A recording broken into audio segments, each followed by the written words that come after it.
Friends, I have a dire warning, and many of you have seen this coming, but I don't think you understand how bad it is. We have a war on normal, particularly in the United States. Even Europe doesn't even want to go here. The amount of pressure being exerted on young people today to pretend to have the same mental illnesses as their teachers and as the people that they are being told are the heroes of today.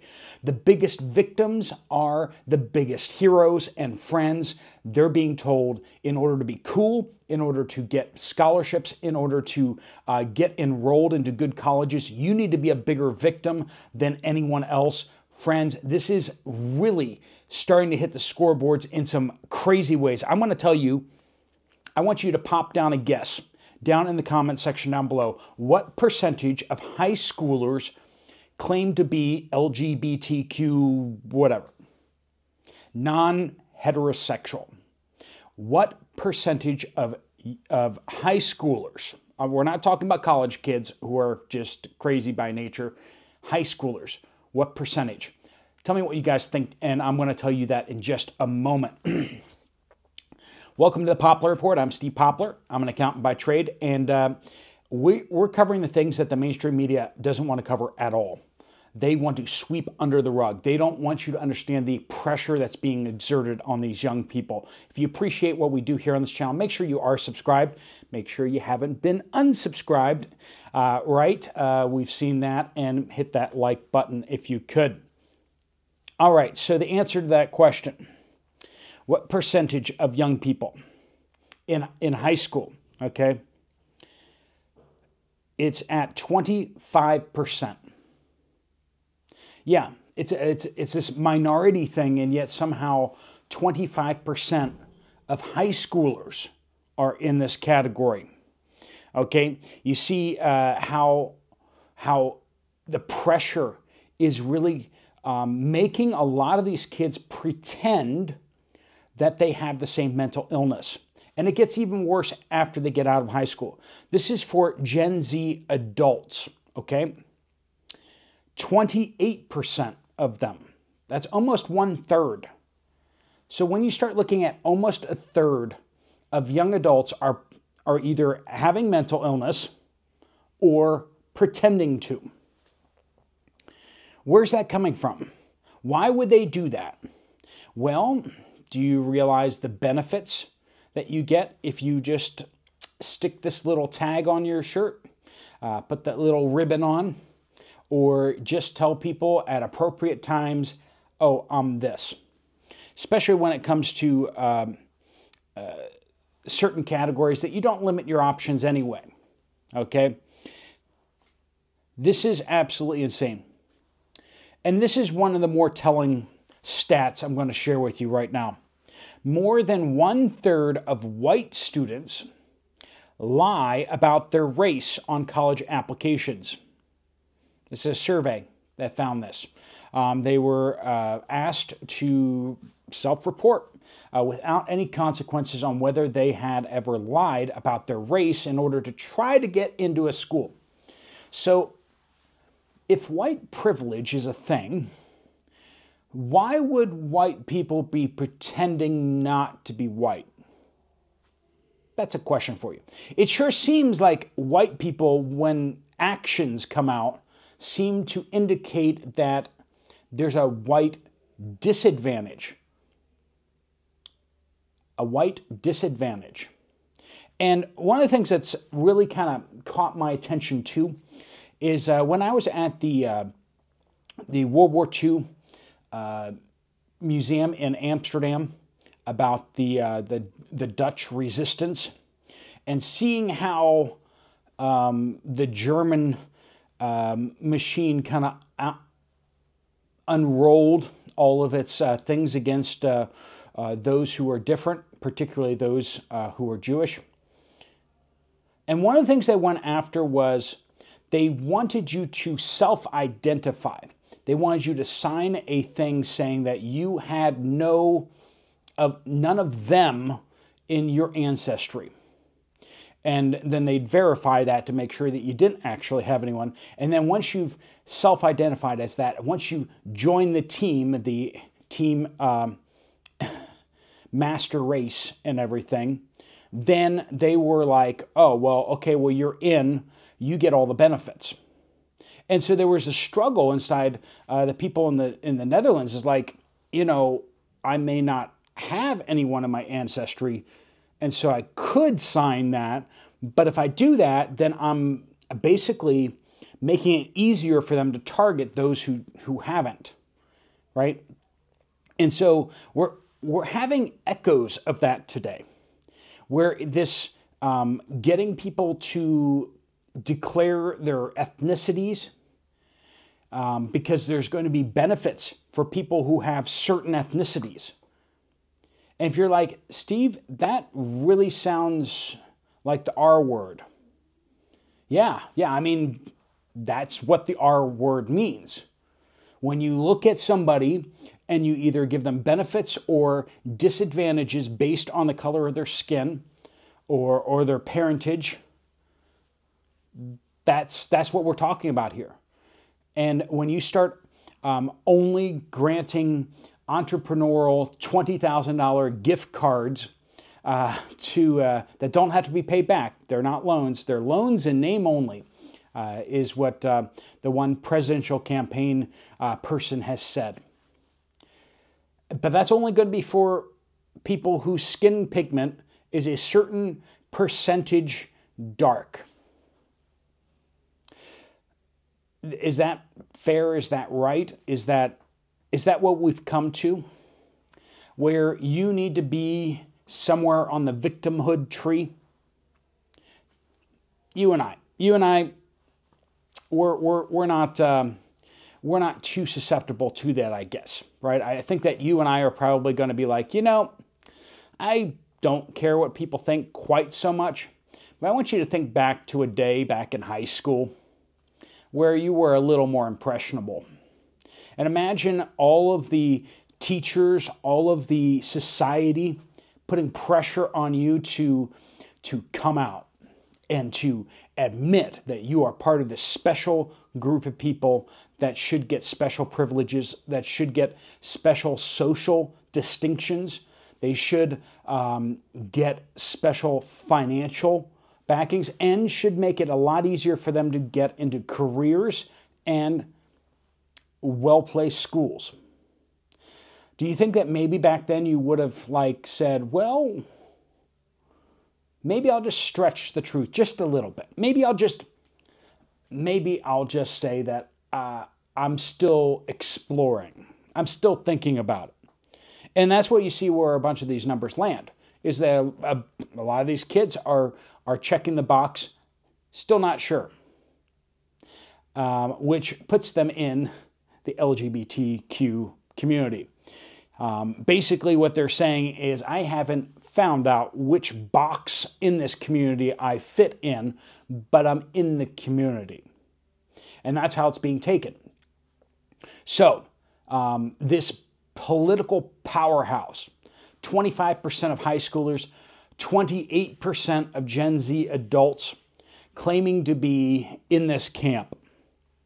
And that's bad, but it gets worse. Because that's just, your identity or something like that. Right? I mean, what impact is that? We're not cutting off body parts just yet. But now let's talk about cutting off body parts. 3.3% of high schoolers are now identifying as trans. And this does have long-lasting impacts. 3.3%. That sounds like a small number, but then you think about millions and millions and millions of kids, and suddenly that's not a small number at all. And here's the reality, is that kids these days are having to interact with these people. 3.3% currently identify as. How many used to identify as? The schools are jam full of kids who need serious help. Not help at the doctor's office, help at the psychiatrist, pastor's office. To think through things, to deal with childhood trauma, to deal with all the people that maybe have abused them in the past. Something that some people in power seem to want to normalize. They want to make that easier and get people off the hook. They want to let all the little people, friendly people, the Pee Wee Hermans of the world, they want to let them out of jail. That's not to say that, I don't know if Pee Wee Herman ever actually was charged or whatever, but you get what I'm going with. Got to watch my words and everything, right? But let those people out of prison so that they can put the social media posters, the people who put the scary memes up, put those people in prison. That's what we're seeing over in the UK. That's what we're seeing over in France. That's what we're seeing in other places in Europe, Australia, Canada. You post the wrong thoughts, you go to prison. And if you think you're coming out of that anytime soon, just look what happened 3-point-whatever years ago in a cold January. Those people have been persecuted like we haven't seen in this nation's history since Martin Luther King.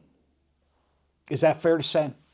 I think that a miscarriage of justice has been so evident against the people that were involved that day. Were there some people who may have deserved some of what they got? Okay, there were possibly a few who smashed some things, did this or that. But people walking through buildings, people who were peaceful and didn't do anything destructive, being locked away for dozens of years, being put in solitary confinement. That should just show you how much they hate us. But then we see people who have done horrendous things to people, being let go without trials. And particularly because they're from other places. They're others. I had that inside information from folks within the ICE department, ICE agency, right? Their job was to deport or release criminals, people who have been arrested inside the United States for a crime. And instead of going to a courtroom, those people either go to deportation, or if their country won't receive them back as deportation, they're not allowed to deport them. So what do? Well, they're not allowed to hold them either. So there's no trial. They get released back onto the streets. People who have committed murders, rape, other crimes, these people being released without being held more than 60 days. We're being told that there is justice in our country, and there is absolutely no justice whatsoever. There is not just a two-tier legal system, justice system. There is a 10, 15-tier justice system. And friends, you and I are on that lowest tier. I promise you, you do anything, even if you don't do anything, they will come for you. All this pressure that we feel is being put on the youngest and most vulnerable. They're being indoctrinated all day long, 5 days a week. They have radical teachers who are pushing this on them and telling them that they're not worth anything unless they have a new identity. And they're being told that the trials and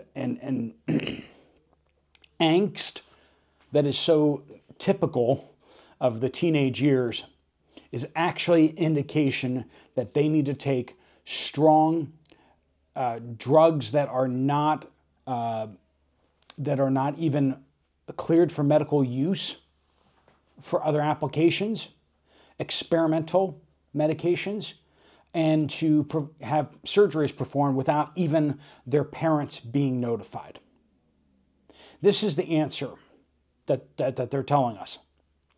And you and I get that that's absolutely insane.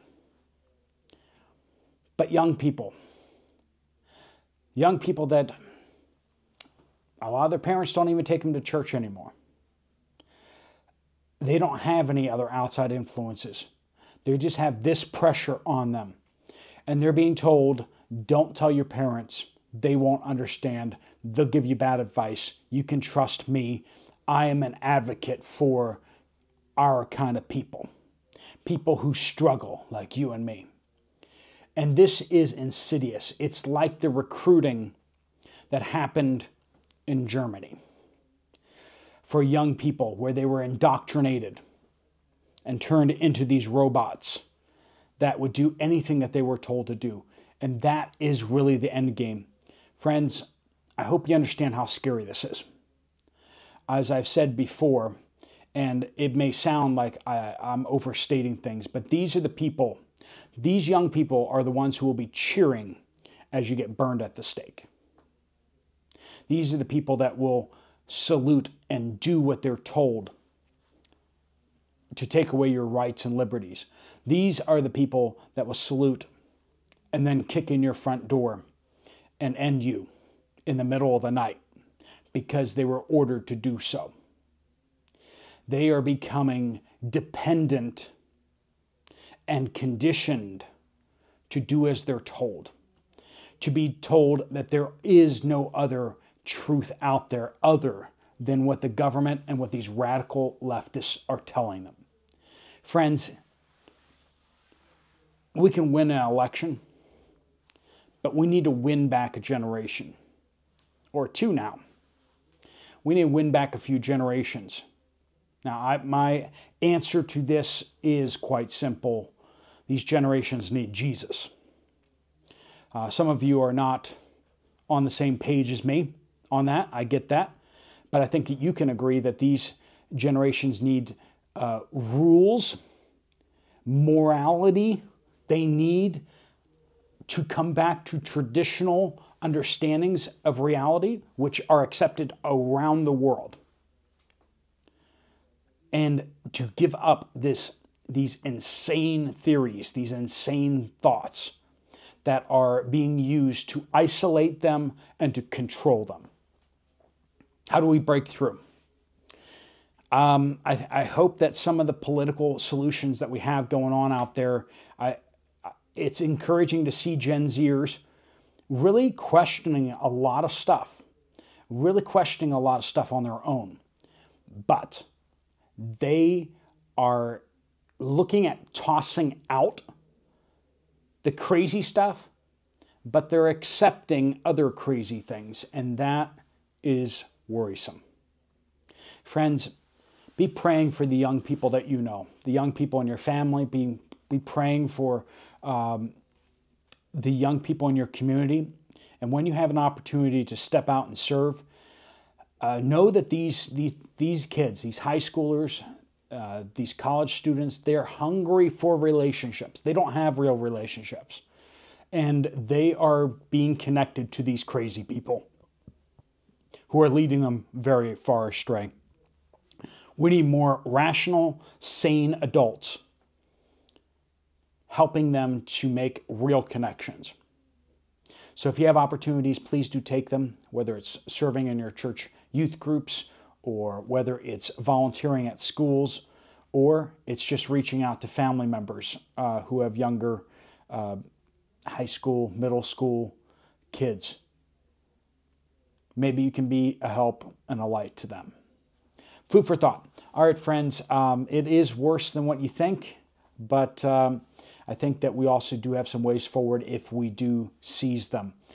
Answers aren't going to come. Solutions aren't going to come from Washington, D.C. Solutions and answers are going to come from us, from our communities, as we all step up in little ways and big ways individually to make a difference where we are.